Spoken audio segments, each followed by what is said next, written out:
इच्छा नव्हती किंवा मीडिया समोर जायची सुद्धा मी कधी आलो नाही. पण आपल्याला कधी साहेब दादा हे वेगळे नव्हते. मी आमदारकीचं पहिलं तिकीट दादांनी माझं फायनल केलं. कुटुंब वेगळं झाल्यानंतर आपल्यावरती काय परिस्थिती आली आपण त्याची सर्वजण साक्षीदार आहोत. त्या परिस्थितीमध्ये सुद्धा जे काही ठराविक आमदार होते ते बोलताना आम्ही सांगत होतो साहेबांना की आपण एकत्रच दादांच्याच हातात तुम्ही हा विषय करा. दादांनी जे काम केलं आपण सर्वांनी सांगितलं आणि हे पुऱ्या महाराष्ट्राने सर्वांनी बघितले ना. देश पातळीवरती मोठे मोठे लोक सुद्धा त्याच्यावरती प्रतिक्रिया देतात. पण एक गोष्ट खरी दादांचं AI वरती एक भाषण म्हणून आपण सर्वांनी बघितलं असं.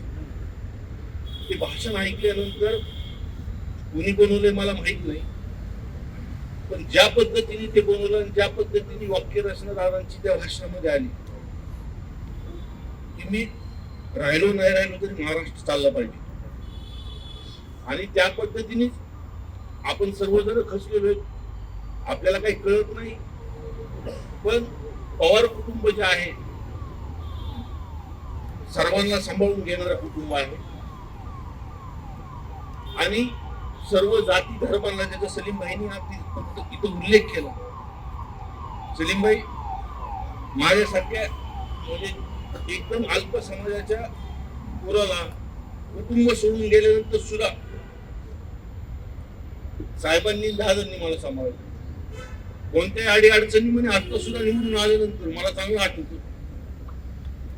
मी ते बाहेरच्या मंत्रालयाच्या अधिवेशन होतं, मला तिथं दादा भेटले. दादा म्हणले वाऱ्या पाठ्या म्हणले सगळं घर तुझ्या विरोधात असताना सुद्धा तू निवडून आला. मी म्हणलं दादा शादी तुमचाच आहे. म्हणलं दादा तुम्ही जी ट्रेनिंग आम्हाला दिली त्या पद्धतीनेच आम्ही काम करतो. आणि आज दादा पालकमंत्री झाल्यानंतर बीड जिल्ह्याच्या लोकांना कुठेतरी विश्वास होतो काही ना काहीतरी बीड जिल्ह्यामध्ये होणार. रात्री झोपताना भीती वाटत नव्हती, पण दादा आपली पालकमंत्री होते. आज सर्वांनाच त्या गोष्टीची काळजी पडलेली आहे. पण लवकरात लवकर पवार कुटुंब ह्या संदर्भातला निर्णय घेते. मोठे साहेब, मी मोठे साहेबांना पहिल्यांदा अंत्यविधीच्या वेळेस बघितलं की दादांना चिता दिल्यापासून शेवटपर्यंत एक टप त्या अंत्यविधीला सलीमभाई तिथे बघत होता. म्हणजे दादा साहेबांची मी ती बाईट बघितली माझ्या आयुष्यातली. तर काही आपण बघितलं असं माझ्यापेक्षा आपण अनुभवात सलीमभाई आहे. पण त्या बाईट मध्ये मोठ्या साहेबांनी नजर सुद्धा वरती केली नाही आणि त्यांची ती भावना होती की लोकांपर्यंत जी घटना घडली तिथं सत्य हे लोकांपर्यंत गेलं पाहिजे. पवार साहेब असतील, सुप्रियाताई असतील, सुनेत्राताई असतील, हे नक्कीच त्यांच्या ह्या काही दिवसामध्ये एकत्र बसून जे काही निर्णय करतील त्या निर्णयासोबत आपण एकच. मी तर जसं राजकारण माझं सुरुवात केली पवार कुटुंबाशिवाय मला काही दुसरं काही दिसत नाही. आणि ह्याच निर्णयाने जसं मला काल सुद्धा तिथं प्रतिक्रिया होती की बारामती नंतर सर्वात जास्त विष्णुभाई जर लोक आले असतील तर बीड जिल्ह्यातून लोक आले. बीड जिल्हा हा भावनिक जिल्हा, हा मोठ्या साहेबांना मानणारा जिल्हा आहे. जो काय ते कुटुंब निर्णय करतील आपण त्या निर्णयासोबत एक मताने आपण त्यांच्यासोबत पाठीशी राहायचं आहे. आणि भविष्यामध्ये आपण सर्वांनी जे सांगितलं ठीक आहे, आपण सगळ्यांच्या डोळ्यात पाणी,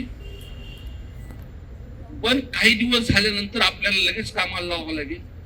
जी दादांची साहेबांची शिकवण आपल्याला दिलेली आहे ती कोणत्याही अडचण. पिंपरी चिंचवडची निवडणूक झाली, मी नंतर दादाकडे कामाने गेलो, मी डचकत गेलो की आपल्याला काही विषय तिथं विकासा संदर्भात बोलायचंय का नाही.